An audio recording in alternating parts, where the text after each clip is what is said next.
오늘 말씀은 표적을 구하면서도 믿지 않는 세대를 향한 예수님의 책망의 말씀입니다.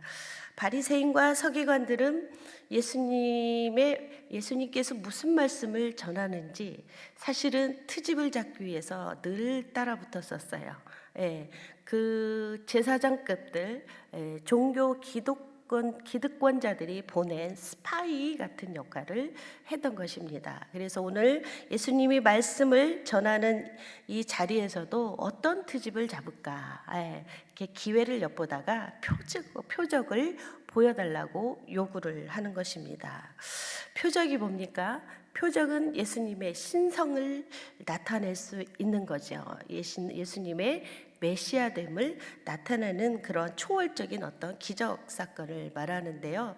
이 바리새인과 서기관들은 사실 그 앞전에도 예수님이 수많은 사람들의 귀신을 쫓아내고 병자를 고치는 걸 봤어요. 근데 귀신을 쫓아낼 때마다 그들은 뭐라고 합리화합니까? 바알세불을 힘입어서 귀신을 쫓아냈다. 바알세불은 귀신의 왕이에요.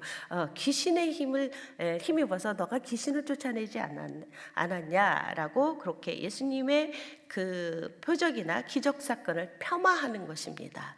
그러면서도 오늘 말씀을 전하는 자리에 또 쫓아와서 우리에게 표적을 보여달라고 요구하고 있는 것입니다. 이에 예수님께서 그들을 향해서 말하죠. 음란한 세대라, 악한 세대라, 이렇게 말씀하시면서 요나의 표적밖에는 내가 보여줄 게 없노라 라고 그렇게 말씀을 하시는데요. 여러분, 요나가 누구입니까? 요나는 북이스라엘의 선지자였어요. 그런데 어느 날 하나님이 계시를 주시는 거야. 니누에로 가서 거기에 심판의 메시지를 전해라 하는 거죠. 니누에가 어디예요? 북이스라엘을 멸망시킬 원수 같은 그런 나라 아닙니까? 아수르의 수도. 근데 거기를 구원하시겠다고 심판의 메시지를 전하라는 이 하나님 말씀에 거부하고 니느웨로 가지 않고 다시스로 가는 배를 탔다가 풍랑을 만나게 되고 제복국교를 통해서 물에 던져지잖아요. 그래서 사흘 밤낮을 큰 물고기 뱃속에 있게 됩니다. 그리고 다시 이제 그 안에서 하나님께 회개하고 기도하면서 부르짖으면서 구원받게 되죠. 그래서 이 요나 큰 물고기 뱃속에 있다 구원받은 사건, 사흘 밤낮을 죽은 자와 같이 있다 다시 살아나는 사건, 이거를 예수님의 부활의 예표로 주님께서 이렇게 말씀하시는 거예요. 그래서 요나의 표적밖에, 이 요나의 그런 심판의 메시지를 통해서 그 이방인이었던 악한 사람이었던 느느웨 백성들이 구원을 받게 되잖아요. 무려 12만 명이 구원을 받게 돼요. 물론 일시적이었지만요. 그런 표적밖에, 요나의 표적밖에 내가 보여줄 것이 없다라고 이렇게 말씀을 하시는 것입니다. 또한 남방 여왕 시바 여왕이겠죠. 시바 여왕이 솔로몬의 그 지혜로운 말씀을 듣기 위해서 땅 끝에서부터, 그러니까 멀리서 그 지혜로운 말씀을 듣기 위해서 올라왔는데 그러한 표적밖에 내가 말해줄 것이 없다라고 이렇게 말씀을 하신 것입니다.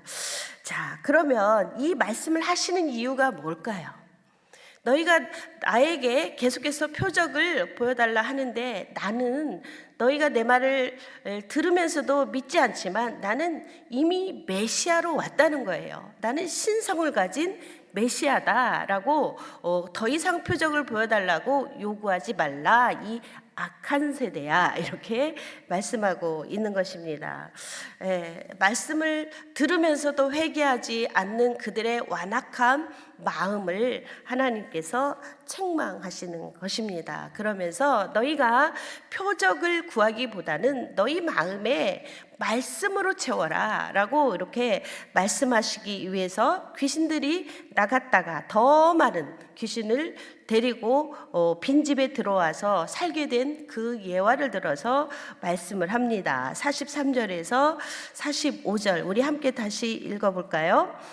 더러운 귀신이 사람에게서 나갔을 때 물 없는 곳으로 다니며 쉬기를 구하되 쉴 곳을 얻지 못하고 이에 이르되 내가 나온 집으로 돌아가리라 하고 와보니 그 집이 비고 청소되고 수리되었거늘 이에 가서 저보다 더 악한 귀신 7을 데리고 들어가서 거하니 그 사람의 나중 형편이 전보다 더욱 심하게 되느니라. 이 악한 세대가 또한 이렇게 되리라 라고 말씀을 합니다. 예. 여러분, 기적이나 표적을 통해서 귀신을 쫓아낼 수 있죠.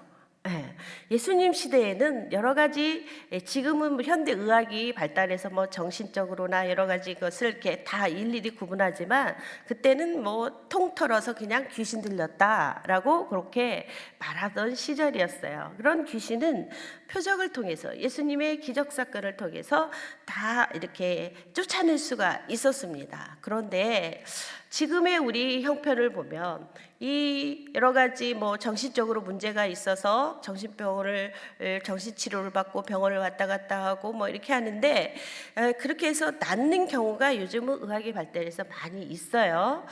그런데 이 죄의 문제 또 우리 주변에 마약의 문제 여러 가지 중독 문제가 있죠. 음란에 중독됐거나 도박에 중독됐거나 그러한 것들을 이제 우리가 볼 때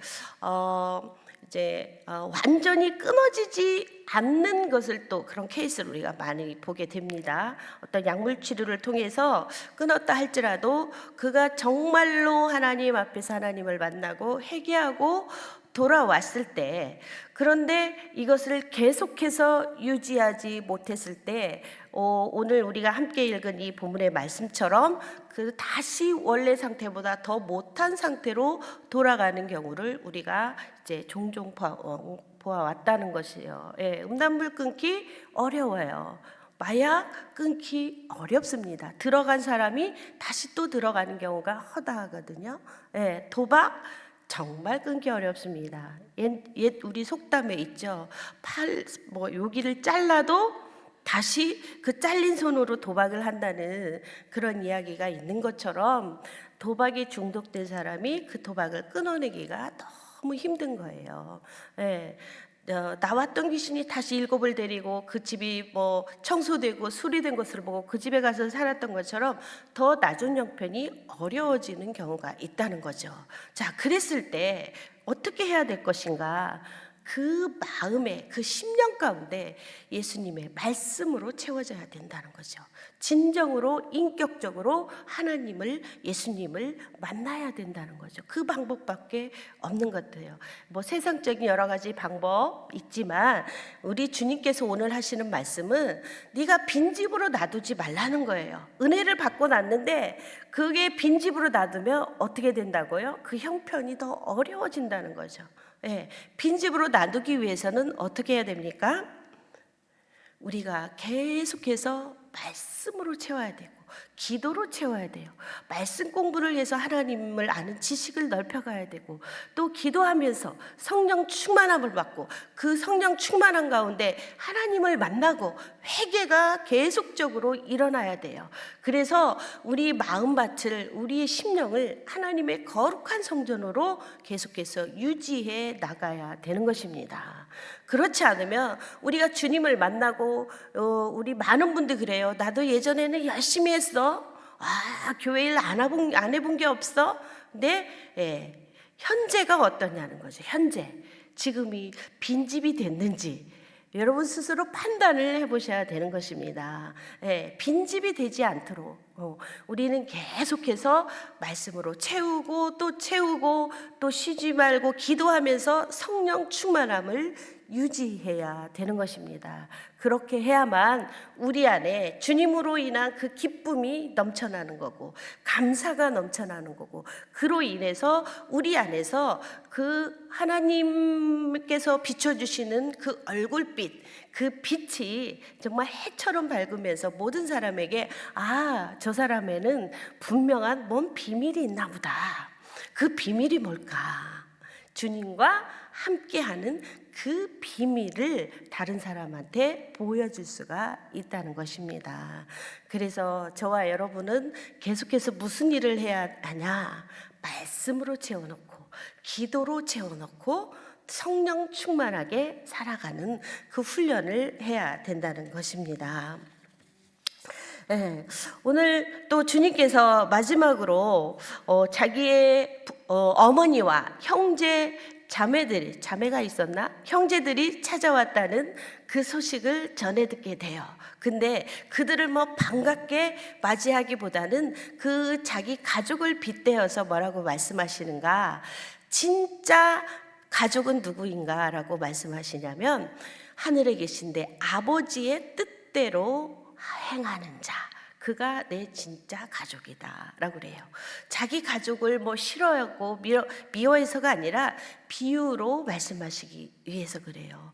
자, 그러면 이렇게 말씀하시는 이유가 뭘까? 우리가 예수님을 만나고 예수 안에서 살아가요. 늘 말씀을 듣고 설교 말씀 듣고 예배 자리에 나와서 그렇게 살아요. 그런데 그걸로 끝 대치시 되면 안 되는 거예요. 이 말씀을 가지고 어디로 가야 돼요? 삶 속으로 들어가야 됩니다. 삶 속에서 말씀대로 실천하면서 순종하면서 살아가라는 거예요. 그래서 믿음은 뭔가? 믿음은 행함이에요. 행함이 있어야 그게 믿음이 완성이 된다는 것입니다. 이것을 말씀하시기 위해서 오늘 자기의 가족들을 비유로 들어서 오늘 주님께서 말씀하시는 거예요. 행함이 없는 믿음은 죽은 믿음이라고 야고보가 말씀하셨잖아요. 그래서 저와 또 우리 사랑하는 성도 여러분들은 이 행함을 하는 이 믿음, 행함이 있는 믿음에 우리가 정말로 집중해야 됩니다. 세상 밖에서는 우리가 행하는 것을 보고 믿음을 판단하거든요. 우리의 삶의 모든 자리에서 우리가 행하는 그 모습들을 보고 진짜 장로님이네, 진짜 권사님이네, 저 사람 진짜 목사 같네, 이렇게 판단을 해요. 그렇기 때문에 우리는 말씀에서 듣고 끝나는 것이 아니라 그 말씀을 우리의 삶의 자리로 가지고 가서 그 말씀대로 실천하며 행하는 삶을 살아야 된다는 것입니다. 이러한 은혜가 오늘 저와 여러분에게 있기를 주님의 이름으로 축복합니다.